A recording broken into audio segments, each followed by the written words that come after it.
Welcome to 2 Pints in a Corner with Dinky Dawson and Tony Raine. Tony is definitely getting it together, and we wish him all the well. He's not with us today, but Sean McNally is in his place to take care of the interview with it's more than a conversation. It's more than an interview. It's a conversation with Warren Scott, Part 2. And Warren, welcome to 2 Pints in a Corner, and Sean, welcome to 2 Pints in a Corner. Say good morning. Thank you, Dinky. Oh, hello, gentlemen. You're welcome. and it's good.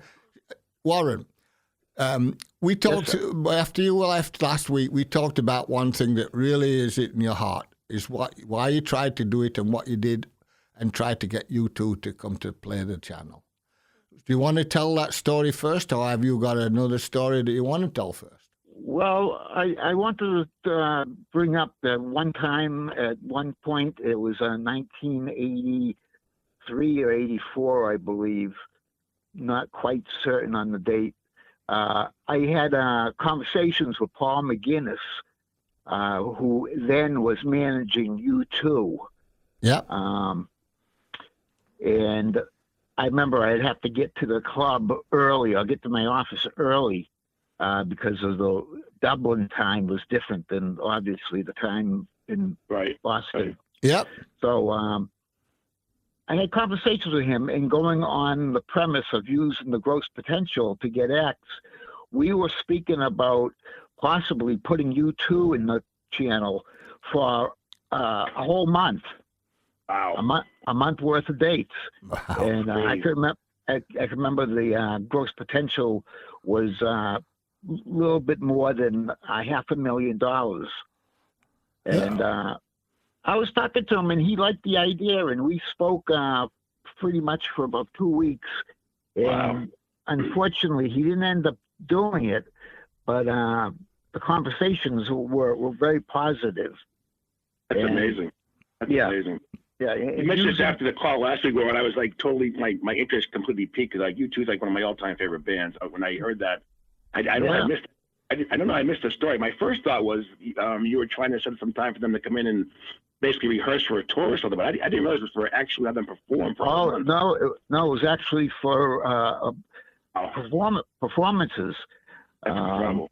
Yeah, he liked the idea, and we talked about it day after day, and the reason he turned it down was financially he could make more money by playing different venues, and he didn't think that being in one venue at the time was the greatest idea. What year was that? And that was what, mid-'80s? It was from mid-'80s, right? Yeah, mid-'80s, and the band was blowing up at the time. Right. Because I think they played the Centrum 84, I think it was, maybe? 84. So, yeah, you're probably talking like 82, 3, because I think they played the Orpheum, Paradise was before that. So, wow. The Paradise was first, because that's what Carter got together with him. I thought I was going to get that show at one point. I mean, that's how good the conversations were going. That's wonderful. That would have been amazing. Yeah. Incredible. But you ended up with Bagatelle instead at one point, right? What's that? You ended up with Bagatelle at one point from McGinnis. From Ireland, you booked those guys, right, Warren? Do you remember Bagatelle that came from Ireland? Bagatelle from Ireland, I think you booked them at the channel. Yeah, no, I don't remember that. Oh, that was then. That might have been a rental, actually. I think you're right. I think it was a rental from the gentleman that owned these venues all over the place in Massachusetts. He had an underground thing going off with all the Irish bands and stuff coming through, and they did play there. I think it was a night they oversold the Guinness and had to go get more Guinness out of the. Yeah, I remember that story. Yep.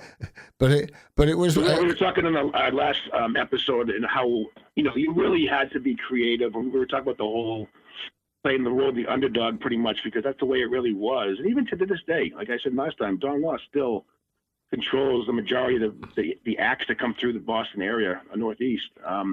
He's the promoter on record for the Northeast. Whenever bands come into town and they're supporting a record, It's true. The Yeah. play with Don Law is Tea Party concerts and so forth is the proper play at Right. that now anyway. Right. Well, they have so many venues they control, so that's really the key difference. That's I think it. back, Yeah. They're doing back what in the you did 80s. with Spinal Tap. They're using different towns and stuff to get all these bands that come through from different parts of the world. And they may have a venue for 900 now. They've got one for 3,200. Is that what Well, their Right. club Yeah. club venues are the Paradise and the House of Blues. No, Paradise. they also have great music hall. Yeah. Oh yeah, and all they the have new rooms. Pavilion, and they got several other venues, big rooms in town. MGM. yeah, that's they a can big really, one. They can really control an act from a 200 seat room to 5,000, and even obviously beyond that, you go to play the Gillette Stadium or Fenway Park. Yeah, They do those shows as well. So it's really like soup to nuts. Yeah. You get a band on up. You want to obviously keep them in your corral, so to speak. But just like you did, the channel, we want to try and bring in bands, get them established in our room, yeah, and hopefully they'll show some kind of respect and come back next time. Some Exactly. kind of loyalty. And come back and Exactly. play your room the next. Even if they're a bigger band, maybe they'll come back and do a couple nights or an off night, like an underplay, so to speak, one time here and there. exactly. So on a different level, well, just my question before Sean gets into all his stuff here. Last week we interviewed and had a great time with Robert Harris Hall, and his first thing was before we even started was, I got to ask a question. Why didn't we play the channel more? Who booked us and why didn't they play? So I started saying, well, I can only see 3 or 4 shows here, and my shows didn't coincide with his. And then all of a sudden he says, oh, wow, we did play with Face to Face. We did play with this. And I'm looking through this, and he had David, the drummer, Stefanelli there, who get on with him, and it was great. And it was, and if it hadn't been for the channel, he wouldn't be where he is now. He says because they had high praise for the club, Warren. Robert Ellis Oral, so they played there. His band played there a few times in the early days, and he was on the bigger and better things than in Nashville and whatnot. He's back in the area, but he was just kind of reminiscing and it was. Robert Dave. They were talking about how they're like, why don't we play the channel more often? I just assumed they were on the road because he was such a prevalent songwriter and traveling and whatnot that. But they made many mention of the fact that the channel was really the place, and it really gave them where they really got their chops down and really were so super appreciative of it. And they just kind of warned to themselves, why do we play there more often? I said, I don't know, maybe we'll ask the next time. Robert, There were bands that came in. A good example would be Huey Lewis and the News. Huey Lewis and the News was booked into the club, and his album Sports had just come out. And when I booked it was $5,000, which was an okay paycheck. But by the time the channel played, it stayed with Huey Lewis in the News. He had 3 or 4 songs in Billboard's top 100, if not top 10. Yeah. oh yeah, that's So that's right. we were going to lose the act to a bigger venue until the fact that I told him that we can work the money out in a better situation for him. So it went from $5,000 to I think we paid him $10,000 at that time. Was it just one show, or they did more than one show? Just one show. Yeah, they blew up big time that year. The Papa Love single was gigantic. Huge record. And I couldn't have done that unless I had that gross potential. Yeah, that's So I used exactly. gross potential to our advantage and kept the act. Right, absolutely. So tell me, I remember a couple other occasions too. Maybe you can give us a couple. We really made a big hit or a big score, so to speak. You brought an act in at a really fair price or offer, and by the time they got to the date, just like you would do a date, the band either had blown up or became on MTV or something. So I remember a couple of shows myself where I could think of like top of my head, like Tesla, Bullet Boys, or bands you paid. They were like kind of getting themselves out there in the world, so to speak, and they're just coming on MTV and get their record out there. But we had them at the channel pretty early on. They just banged the place out, and they stayed with us for a while, I think. Yeah. Red Hot Chili Peppers. I'll always remember them guys. Yeah, the Red Hot Chili Peppers, and they played. No, sure. 5 pairs of tube socks and 5 underwear. That was it. That's all I want. You gave me that My right. whole surface, my whole surface was like that. Oh. You were there to pretty much the end of the run at the channel, Warren. So when the channel did end up closing at the very end, what did you stayed in the business, so to speak? So give us a little bit of a background of like what you've been doing ever since mid '80s or I'm sorry, early '90s till present day. Well, when the channel closed, unfortunately, 1994, I believe. Yeah, two. I think it was before that, but it was early '90s for sure. This was very early '90s. That the last show was in '92, and then it became a different venue after that. Mm-hmm. But the last show was right at the end of it. Well, not at the end. It was at the beginning of '92, and I'll get you the last one for you. I'll look for it. I believe BB King was one of the last shows. You might be right. I'm trying to get my memory. I remember going there on New Year's Eve for the Cramps, and the doors were locked out front. Like either the tax had been paid or something happened. The club was shut down, and I completely forget if that was. Yeah, that was the last show there. But the last show was January 31st, 1992. The Neighborhoods. 24th before that. That's the last. It's the Outlaws and Tory Caldwell. Fahrenheit before that. Greg Hall the second before that. Physical Greedy on the 10th. You see when BB King played? BB King's way before that. I will tell you when. Was it? Oh yeah. Well, you BB King wasn't the channel at that. Maybe played a bigger venue at that point. Because you were still doing shows more. Like you said before, if an act was pretty much bigger than the channel would hold, you just showed to another venue. The Heinz, the Castle. Tell us about some of those other shows you did. The Wang Center, I think, as well, or the Boston Opera House. Yeah, we booked the Opera House for a couple of years. The Black Hearts played there. The Replacements played. Robert Palmer, Miles Davis played. BB King going back to was November 27th, 1991, with Smoking Joe Bassiano, the guy who was really popular. Bonamasso? Yes, it. Bonamasso. Yeah. That was. So that ended like early '90s or more. So just bring us back to like at that point, the channel closed, which obviously very disappointing for a lot of us. But so what did you do after that point to stay in the business, or how did you kind of evolve after that? Well, I had an agency. In at the Fort Point Channel that I represented. The sax player for Bruce Springsteen's band, Red Bank Rockers. Clarence Clemens.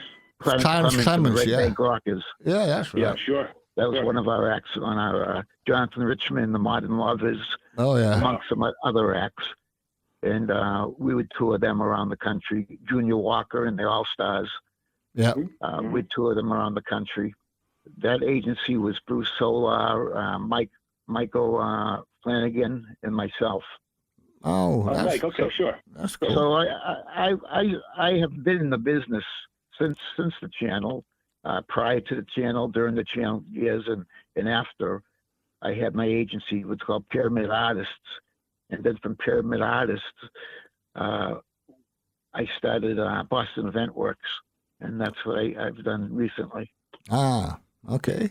Tell us about what Boston Event Works does. It's not just the booking; it's kind of like an umbrella of different things you guys cover, right? Right. Boston Event Works entailed BE, Boston Event Works colleges, special events for corporations, as well as BE weddings.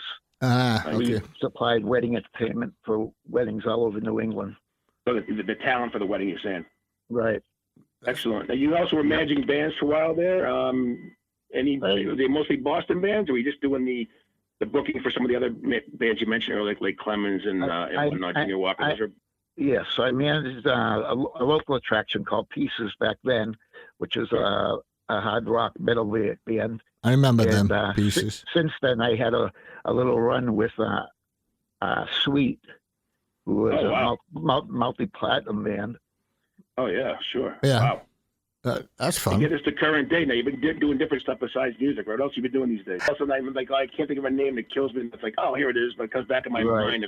But no, the idea is try and just reminisce as much as we can about the channel, what it meant, and even to the point where now we've talked with a lot of artists who played the room, and how supportive the Boston music scene was in the 80s. Maybe you could talk about that a little bit, how the relationships we had to have with the radio stations, with Strawberries, with the with the Phoenix. Maybe you could talk about that a little bit, if you don't mind. Sure. The radio stations were a key component of having a successful show.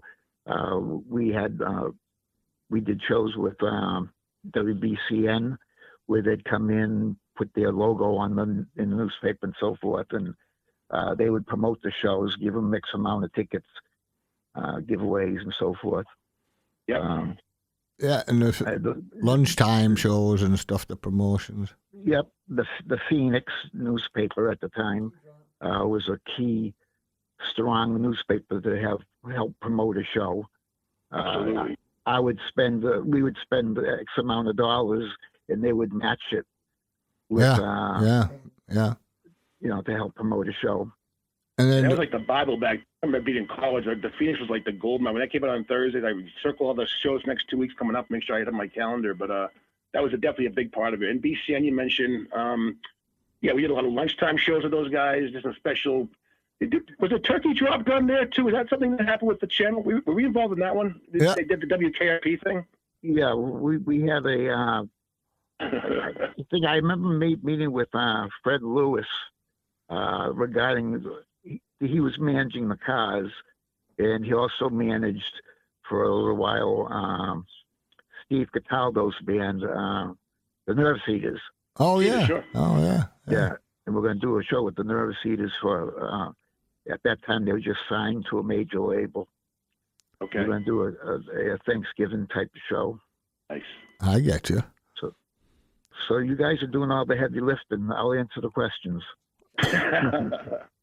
It's just kind of a trip down memory lane. I mean, give us some of the best. Like Dinky mentioned last time, you were obviously in the room all day doing the booking job, which is 9 to 5 and way beyond that, as we both know. The clock never stops, the phone never stops ringing, right? So then you also would come in quite a few times at night for the show, and like you said, to mix and mingle, meet the agents, meet the bands, meet the label people.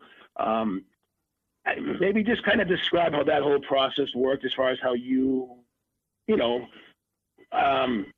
How I got in that. I guess how you work with the different people in the picture, like the radio stations, the labels, the band management companies, the booking agencies. Let me just kind of go like a walkthrough how that all worked with you and how you were involved in pretty much from A to Z, I should say. Yeah. When a band releases a new song, they're most likely going to tour to support that song, support the album in which the song's on, obviously. I'd hear the song on the radio, or I'd see it in print in Polestar or Billboard magazine, and I'd see that it's charting. What would pique my interest is where it entered into the charts. If it entered into the charts in the top 10, I'd have to think that unless it was an independent label, that it's going to be in a bigger room than the channel. Anything from the Orpheum to Boston Gardens.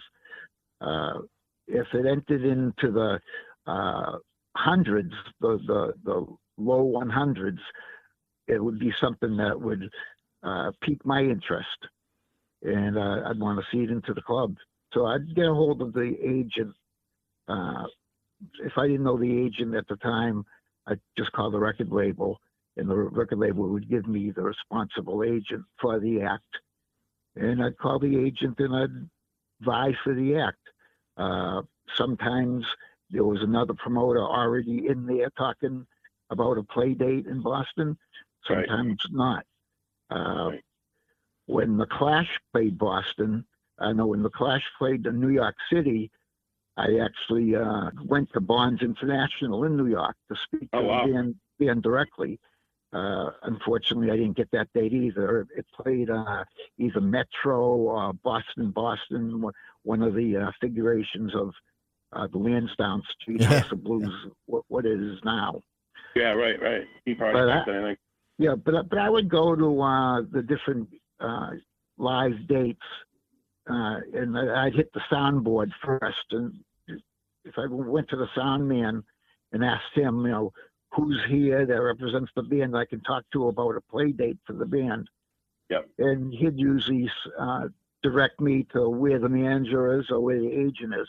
If the agent wasn't there, I'd know who it was. I'd call him the next day. A gig happened in that manner, or it happened like the B-52s. B-52s were in town one year, and they were playing a different venue, not ours, but somewhere else in Boston. But they came to the channel to hang out after. So we let them in, and we, afforded them a cab and what have you. So I would get with the band, and I talked to them. One situation was with the B-52s. Fred Snyder was there. I was speaking to him, and I asked him. I said, "Fred, how'd you like to play this club?" "Oh no, we can't do that. We're too big." I said, "Well, maybe I can work out some kind of situation that might appease you." Right. And he'd tell me to speak to the agent. So the next day, I actually gave Fred a money figure that he reported to, who was it? I think it was Premier also, Premier Talent Agency, Barbara Skydell at the time.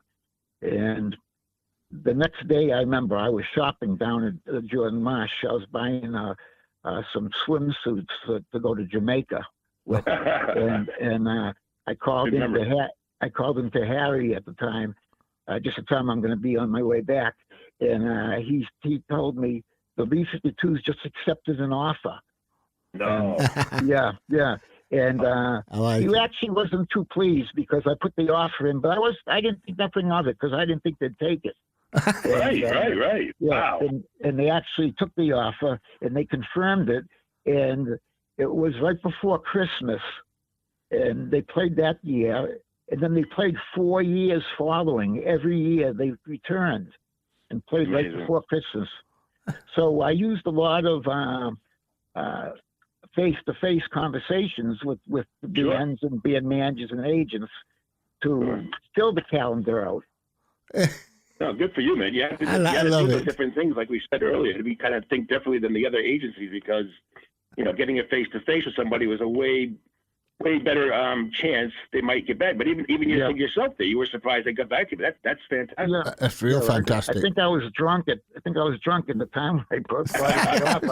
But Harry's money, it's okay. You made it back, for sure. Right. But funny enough, they took the date, and it became a return date for 4 or 5 years following. I think it's great. I love that story, Warren. That's a good one. Yeah. What did you ever come in at all, Warren, on shows because you were actually a fan of the talent you booked? Come again, Sean, please. Did you ever? You obviously booked all the shows there, but did you ever come in as like a fan when any bands you booked or performers you booked you were like really stoked to see because you were an actual fan of them yourself? Oh yeah, a ton of attractions. I mean, I have to admit, one of the reasons why I love that job is because I booked bands I liked. Sure. Love it. Yeah, but also if I wasn't familiar with the band, I mean, something like a Philip Glass, I would also bring them in if they were charting and they were showing promise that they can do 1,500 people in the room. Right. Whether I liked them or not.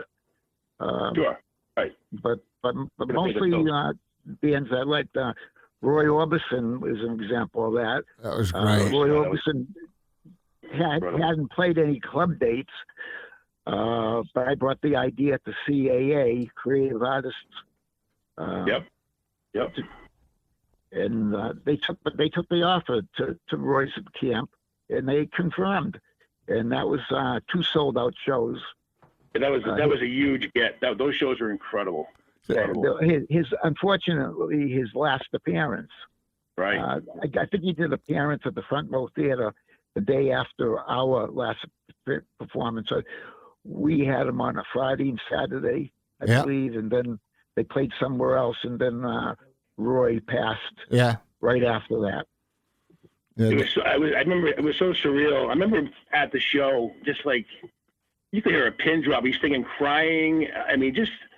His voice was still unbelievable. This is '89, I think it was. It was he was in the business for a while at that point, but his voice is incredible. And I remember waking up early, I think it was on Monday morning, and I had the radio on in the background, WBZ's playing, and it's like, they say Ray Orbison died, and I thought I was just dreaming. Like, there's no way. I just saw him. And then, of course, it's true, and I was just like, oh, my God. Yeah. I couldn't believe it. He was so good. He wasn't playing nightclubs at that time. He was just doing, he was doing mostly theater in the round. Sure. But, CA liked the offer, and I pitched it correctly, and we got it. And that was a coup. Getting somebody like Roy Orbison. That was definitely a coup because he was making an album in England with Traveling Wilburys. And he came to play a few dates in America just to make the contracts work, for the legals. And I actually asked him. Sorry. No. I actually asked him in his tour bus. I said, Roy, can you play a tune off of Traveling Wilburys? Yeah. And he said, unfortunately, I can't. These guys, my musicians here weren't the same musicians that played on that. That played on Traveling Wilburys. George Harrison said that once. And Tom Petty the same. He said once Roy started singing, we all shut up. It was just unbelievable when we all were tearing and doing the whole thing. As soon as he started singing. Yeah, he had quite a voice. Oh, but such wonderful. Something very, very, that's for sure. Very, very true. On a totally different level. Just a quick question. We talked. He actually. I'm sorry, Dinky. No, go on. One more thing about Roy. He actually did those dates. He was a very giving man. Yeah. He actually did those dates so his band musicians that do all the theater in the rounds could have some money that go out and buy their family Christmas presents. Oh wow! I did not know that. That's fantastic. That's fantastic. Nice. That's real nice. That doesn't surprise me. On a different level, on a totally different level, what's the Chuck Negron story since he's passed away just lately? Who's that now? Chuck Negron. Chuck Negron for Three Dog Night. I just did an event with Chuck Negron prior. It was somewhere around that time period, back in the Channel days. He was just a wild guy to work with. I don't have a story about him, but just you knew Chuck, Dinky, correct? Yeah, well, yeah. Let's put it this way. I'm with the Birds at the Whiskey. Chuck would be coming in late night with a bunch of the guys, the Freaky Dog Night and stuff. He'd always get into some trouble down there because it's such a wild son of a gun it was at that time. I mean, not all the time, but that time. Yeah. And my roadie worked with me is Carlos Burnell. Carlos Burnell punched him out right in the middle of the whiskey floor and absolutely nailed him. And said, we don't want these kind of characters in this place. And it's the Birds Night, Yeah. And I says, well, that must have been a bad one because he punched Chuck out. He's a damn good voice, what's going on here? He says, he's wicked. Quite a character. He's wicked, and what he did to people in some ways is terrible to these girls that he was doing. It was terrible. So Carlos took it on him to say, get out of here, but he didn't want to go, so he just nailed him. And that was my Chuck story. But the other Chuck Berry story I'm hearing from you work with Chuck too. I worked with Chuck many times. Matter of fact, his agent, what's his name? I don't recollect his name. Chuck Berry's agent said to me that he'd only like to work with me in the New England area. Dick Allen, I think it was, right? It wasn't Dick Allen. It was, I don't recollect. He had Chuck and Little Richard for a while. The reason I mention it is because Chuck was an interesting character to work with. I did the first Birds show that I ever did for the Birds was in Germany at a festival called Total Action Now. And it was 30 or 40,000 people out there. And Chuck was down there, and we were on there with a bunch of English groups and stuff. Now, we being the Birds. And I'd never hit a note with the Birds. I'd just met them and the whole band, starting this little tour I was doing, just a friendly thing, Anyway, Chuck didn't want to go on because he wanted to get more money for a start because he sold these people. Oh, yeah.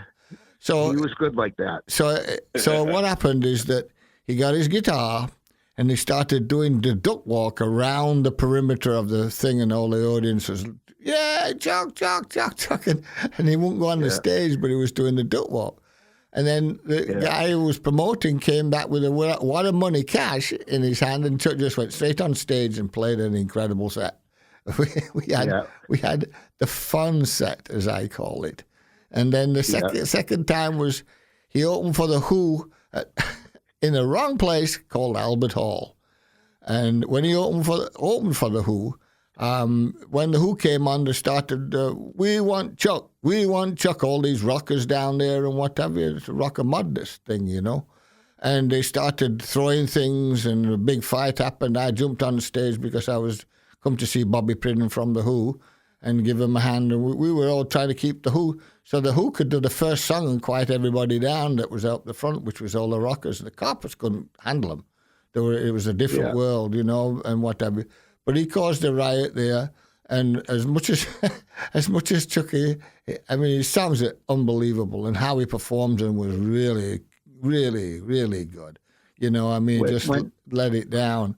And it's just, he didn't want to, if there was lots and lots of money he could see, he wanted money before he even started thinking about playing. Oh, yeah, his satchel, $10,000. Yeah. He'd actually take that satchel and put it by the side of the stage and look at it the whole time. Exactly. When I worked with Chuck Berry, I worked with him numerous times. You'd see Chuck in like the Opera House. The Opera House. Chuck, how was your flight? Up and down. Where's the stage? that was his thing. That's a good one. Up and down. I want to see the stage. That's Chuck in a nutshell. When Chuck played a date in Boston, his thing was he'd fly as far as Logan Airport, and then he'd want to get picked up by a car or by a service. This one time, I picked them up myself in my Jeep. Oh, no. And I'm driving through the tunnel in Boston, and the girl who takes the toll said to me, "Is that Chuck Berry sitting next to you?" So I said, "Yeah, that's Chuck Berry." We're driving down Starrow Drive, and he said to me, I went to a lecture over there, and it was MIT. I asked him, "Who'd you see? Who was lecturing? Who was talking, Chuck?" And he says, "Albert Einstein," which I thought was interesting. Wow. Chuck is hilarious. That's hilarious. All this audience is not going to believe all this stuff, but it's all true. Everything that we talk about, ladies and gentlemen, happened to ourselves and our lives. Go on, Sean. You've got some good ones to ask Warren again about certain shows that you want to talk about. Yeah, well, it's really, I was really curious about the ones who were actually, he was a fan of, like the different acts. Because, when you're the booking agent for a club like the Channel, that's true. You have a lot of power as far as, you don't have, if there's a band that, obviously comes down to doing the business side of it, right, versus the personal preference. On the business side, they got to be able to sell tickets, number one, to make it worthwhile. But also the ability or the joy to bring in some of your favorite performers. Exactly. In a place that you booked, it must be incredible feelings. I know it, and I was doing much smaller shows than you were. So you mentioned a couple of the guys you had seen over the years, Warren, you were really excited to see in person. And maybe part two of that is, were any of them, personality-wise, to me, you wish you hadn't met? Question mark in the Mysterians. Okay. We booked Question mark in the Mysterians on 96 Tears was charting. Yep. Not his version; it was somebody else's version. So I booked them to get the excitement of the fast charting song. Yeah. And Question mark stood in his U-Haul truck and his gear in it. All I can see was his feet, and this is how I communicated with the guy, talking to him with the. He couldn't be seen by anybody until he hit the stage, which is very strange. Yeah. I love it. You did. What other performers though, Ron, you happy to see that you went there to see as a fan for the most part? I mean, you booked the show, but you're also a fan. Sean, there's too many to mention anything in particular. I mean, again, B-52s was a one. The early days with the Go-Go's. Yeah. I was a fan of the Go-Go's, and when we scored them, the few times that we did, that was very special for me. Big Audio Dynamite was another one. Oh, that was excellent. That was excellent, Warren. Yeah. That was fantastic. Yeah. Yeah. They did 3 nights one time. That was huge when they came through. It was wonderful. It was really done well and promoted well. It's just like you had a Russian act. You had a Russian act. Did you have a Ramon story you could share about the channel? I have a Ramon story. It didn't happen at the channel, but it seems people like to hear about the story. Yeah, please. I'm sure audience like to hear it anyways. It happened at the main act. Okay, that's what it was. Yep. We put acts into the main act that would be playing Boston the next day, and we literally didn't have to advertise the bands. We could just put them on the concert line, and that's the way would put in the offer. So the Ramones played the main act in Lynn at the time, and they did their sound check. The bands went to the main act. Was also a hotel. So we had hotel rooms for him. The lead singer, Joey Ramone, went back to his room, and I guess he was doing Quaaludes, so he passed out. The band's on stage as the show started to happen without Joey. So I noticed that. The rest of the band's there, and they're tuning up, they're making noise, but the crowd was at a fever pitch. They were waiting for the band and gabba gabba hey, they were cheering the band on, but the band couldn't start because they didn't have their lead singer. So I had to run to their hotel room to find out where he was. He was passed out on his bed. I remember there was a girl that was putting makeup on in the mirror, and I was talking to her. She was looking into the reflection of the mirror, looking at me, and I'm looking into the mirror, talking to her, saying, "We got to get Joe on stage. We got a show we got to do here. The fans are destroying the room. Let's get him up." So we finally got him up, and we get him to the stage, and I'm walking him through the crowd to the side of the room, and it's a sold-out show. And as he's walking by, all the fans see him, and they're trying to touch him, and they're, "Oh, Joey, this," and all that you would imagine. And I finally get him to the stage, but I overran the stage a little bit. I missed the stairs of the stage. Oh no! So he's at the side of the stage, and he was kind of out of it. So he tries to get on the stage from mid-stage where the stairs were not at. Oh no! And he's crawling on the stage, and I've got my hands on his back, and I'm pulling on his belt of his pants. And what happens all of a sudden? He's got his ass in my face at this point. What happens? He turns around and he says, "Warren, I just shit myself." And I said, "I know, Joey. I'm well aware." Oh, so man. I had to pull him down from the stage and bring him back to his dressing room. Now, at this point, the crowd was going fucking nuts. Yeah, I believe there was a wrought iron gate in front of that stage that the fans actually ripped up out of the ground. They took the bolts right out of the ground and they surfed it over their heads to the back of the room. This is the gate that prevented people from rushing the stage. Yeah, I get it. So I get him back to his hotel room, and the girl's still at the mirror there. And she's not, and we got to shower him. We got to wash him. And I got to get him on stage. So she finally relented and turned around and started to help me. Got him showered, got him dressed, put him back on the stage, and the show went off remarkably. Unbelievable. That's the story behind the story, as they say. Exactly. That's the best one I've heard for years. I love that one. Warren. It was trying at the moment. Yeah, very much so. Oh God. Well, do you remember off the top of your head, like the biggest, some of the biggest shows you did end up doing there with the gross over the years? We could have some big grosses as far as depending on what the ticket price was. Yeah. Right. As we know, the channel capacity, legal capacity was 1,500, but some acts that they would do the business would do well over 1,500. Yeah. I think that room could handle more like 2,500 people at the time. Yeah. Yeah. Yeah.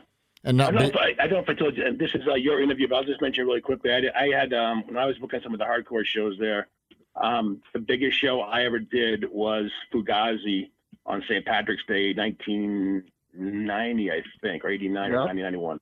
At any rate, what happened was, back then we sold tickets at Strawberries, as you remember, of course. Sure. Morris so Lee. We had sold, I think we sold like 900 or something, like advanced tickets to Strawberries in the box office. We had about, I think, almost 1,400 people or so. Yeah. It comes Sunday morning, day of the show. The parking lot is just absolutely jammed. I mean, you couldn't see. There were so many people out there. Yeah. And I'm like, where do these people keep coming from? And what happened was, at the end of the day, we did, I counted all the tickets out and all that. What I realized was we sold 2,400 tickets.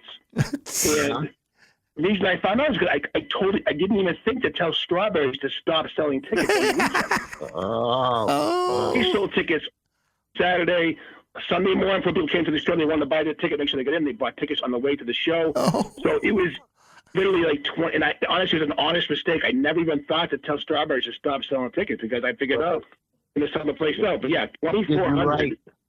Yeah, I remember, and they only charged $5 a ticket. That's all that was that part of their deal back then. And I remember paying them, and it was the most money they'd ever been paid before. They were stunned. But that was just one memory of going way over capacity for sure. So, yeah. Well, the room handled that kind of capacity. Oh, definitely. Even though the legal capacity was one number. Well, especially for our hardcore show, the people all jammed in close and tight to each other, right? They didn't really care. When Clarence Clements played, to this day, I heard that the walls were sweating. Oh, yeah. There were so many people in the room. Yeah. The Plasmatics. Oh, yeah, that was what I was going to bring up, the Plasmatics and Wendy O. What was that? Was it cool? Wendy O. Williams. Oh. Yeah. And then Rod Swenson. Rod Swenson was a manager at the time. And then, very scary guy. Oh, my. Interesting. And then the girls doing wrestling. You had wrestling going off on there, WWA, whatever it was, wrestling. Right.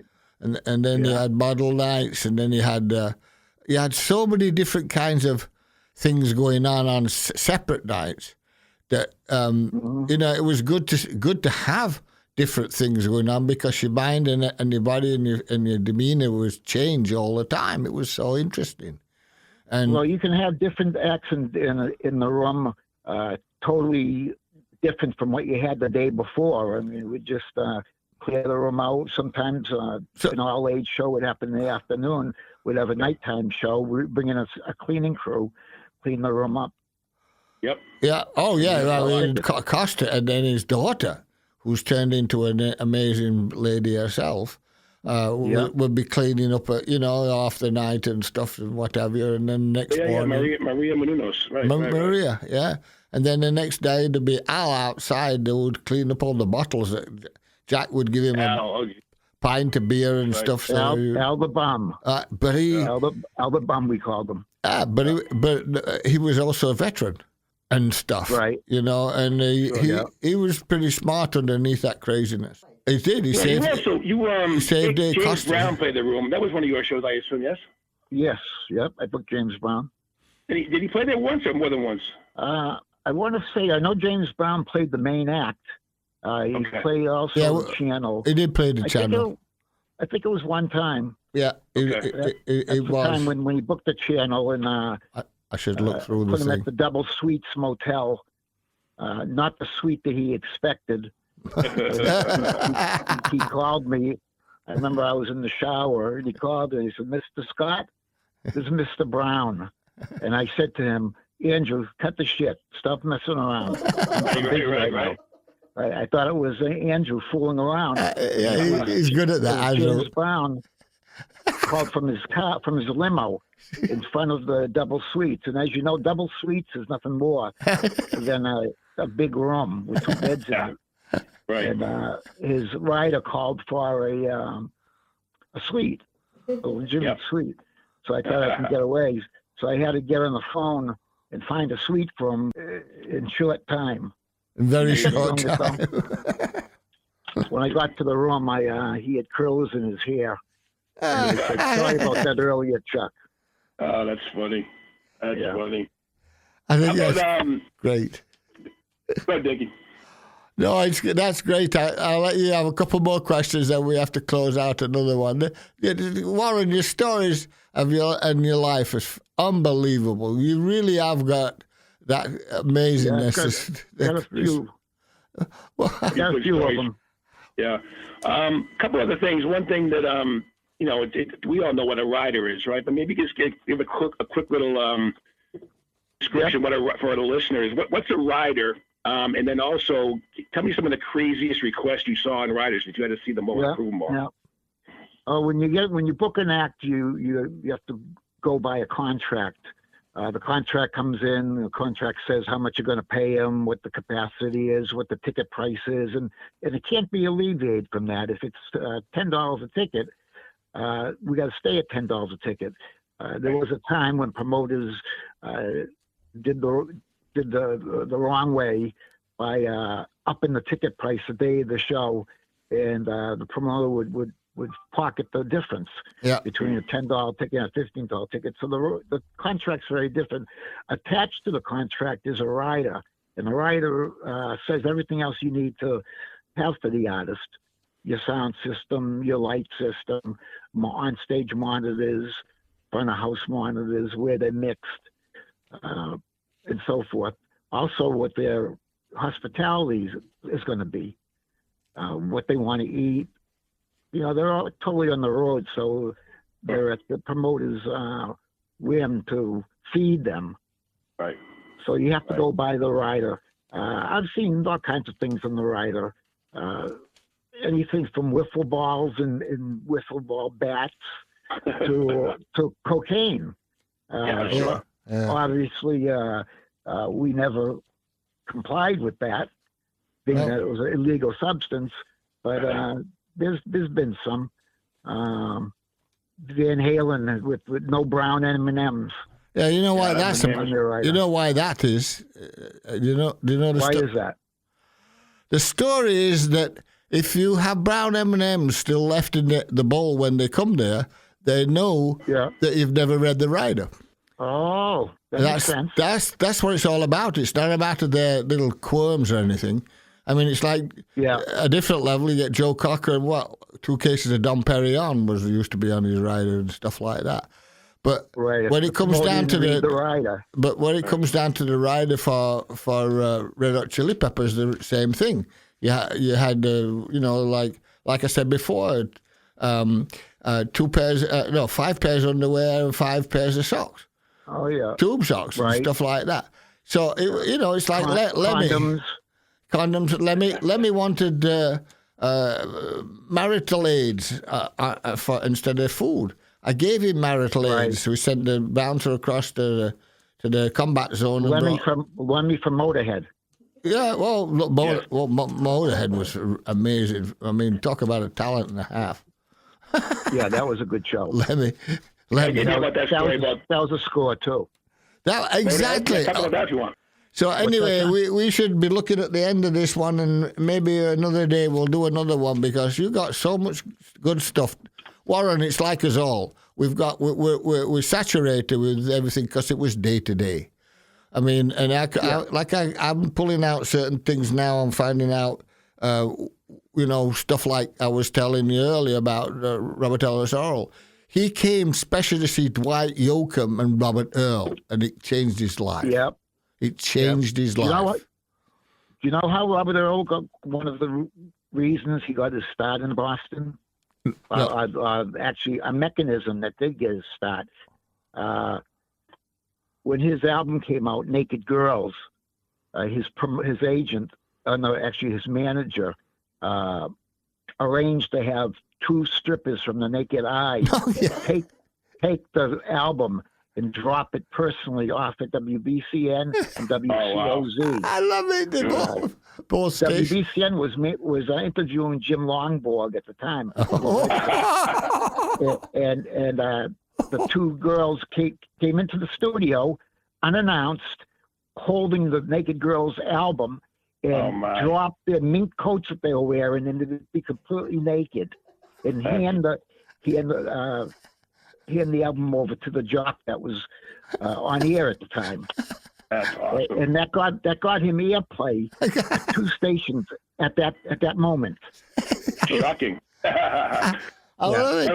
That also talks the time it was back then, right? There's a whole different world. You could go into the actual radio station. We had radio stations with actual DJs and actual personalities and exactly playing actual local music, not just program crap, you know? Exactly. Mark Perino was the jock then. Yeah, I know. Yeah, oh sure. He was a jock when that happened? Yeah, he was a jock on BCN when that happened. And Leslie Palmer was the jock over WCOZ. Oh, my. Oh, yes. That's great stuff. I'm not sure she was on the air at the moment, but she was with the crew. Yeah, that's great. Just one more quick question: were you ever? Because we had some live recordings from the channel. I know Iggy Pop did that. I know John Butcher. There's been a few acts that played there and did like a live, maybe like a King Biscuit Flower kind of thing. Were you involved in that stuff at all? Some of those were pre-planned prior. The artist knew that he was doing a recording session at the time. Gotcha. Tesla recorded an album there. Yeah, that's right. We got thanked by him on their album. That's right, like a 5-man acoustic jam or something like that. Remember that? Yeah, they did a live album at the channel. Yep. They played there quite a few times too. They were great. Iggy Pop one was a good live album. He did a good job too. You know, that one was a monster in Germany and the live. Iggy Pop played the channel 1 week. It was at the Vinyls. Yeah. A reggae act which sold out, and then the big Iggy Pop at the end of that run. Awesome. We had 3 or 4 acts that sold out in 1 week. Yeah, and I know it kept everybody busy. I mean, going back to one thing I forgot to say. Remember Al Outside? He actually saved Costa's life one day. He came in. Costa was having a fit with a diabetic fit. And he saved. It was instrumental in saving Costa's life. I mean, Costa was one of the better of the crew that lived and worked there. You know, I mean, wonderful man, wonderful. We loved Costa. Yeah, I just thought I have to bring that up, but Al wasn't as crazy as people thought he was. You know, he just that was how he wanted to live his life on the street, basically. Right. And, right. I hear you. But he real quick, I'll just bring up. You mentioned that Iggy Pop week. I just put the calendar up real quick, Lauren. This is amazing too, just to give people an idea of the kind of the kind of acts that came through here. This is in 1 week. So on the 13th, this is July 1988. Right. Third World was in. The next night, Flotsam and Jetsam, Fates Warning and Wargasm. The next night, Crocus, Leslie Weston Mountain. The next night, Nina Hagen. The next night after that was the seller you were talking about, the reggae show. Marcia Griffiths, 10 Stitches, Red Dragon Sanchez, Wayne Ranks. And then Iggy Pop the next day. The next day was Circle Jerks. The day after that was the Divinyls. The next day was John Mayall's Blue Breaker. I mean, it was incredible. Then Hurricane and King's S and Overkill. It was every day. Right. Every day. 10 days in a row. Incredible. Yeah, I can remember that week. Out of all the weeks I spent at the channel, I remember that week in particular. It's incredible. Very busy. Very busy. God, yeah. You come from work straight into it. You couldn't get away from it. It was just so well.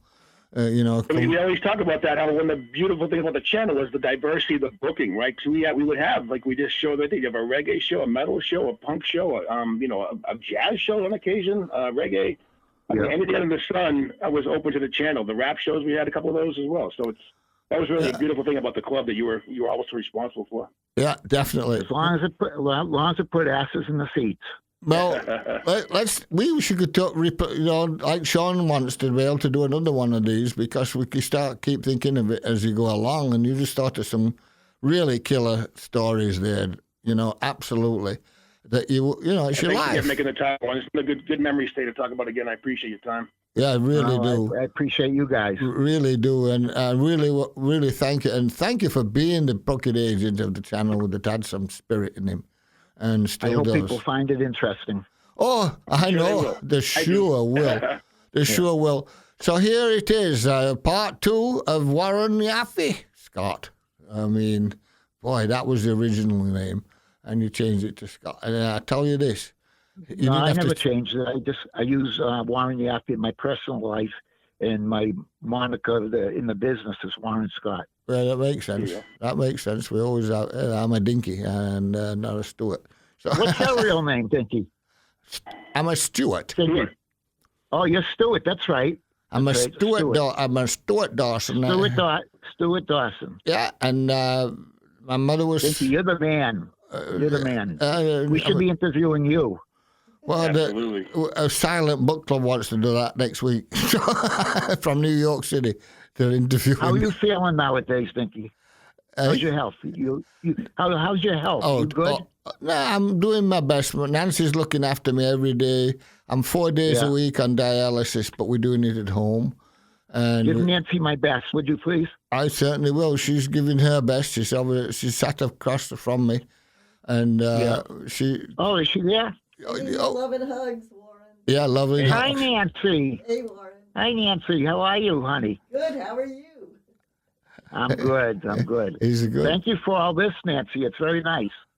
We love your very story. bold. We love your stories. We love what you've done all these time. And Sean is just absolutely wonderful with you because he respects what you've done on every level, even the crazy stuff. Yeah. But the crazy stuff turned out wonderful. Sean's a music man. And and you are too. You've got all that spirit in you. And I'm glad that you booked all those that you really liked because that's one of the reasons I stayed there is because they were so different 7 nights a week. Yeah, and it was a vibrant joint. Exactly. All right, with that said, we're going to end 2 Pints in a Corner with Warren Scott and Sean McNally and Dinky Dawson. Tony is recuperating, and we hope that he really gets it together by next month. But we don't know. But he's gone into I send my best to Tony. Yeah, and we've been doing that every time we do that, and now he's fighting in a new way because he's in his own apartment. Good. Well, it's the assisted living, so that they look after him and stuff, and every day, 24/7, and that's the where it's at when we get this age, unfortunately, and your body starts crapping out. Well, it's what it is. I mean, just there's so many friends having issues and this, that, and the other.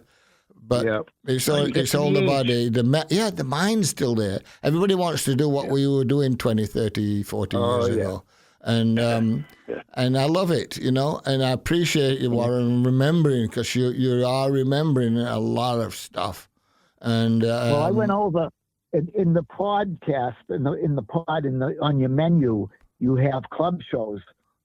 So it's wonderful how you have every show and every attraction that played the channel, right from the very beginning to the very end. Well, that's very thorough. That's you. That's what you did. That's what all the booking in there, and it's respect to every one of you. The people, the hostesses, waitresses, the people behind it.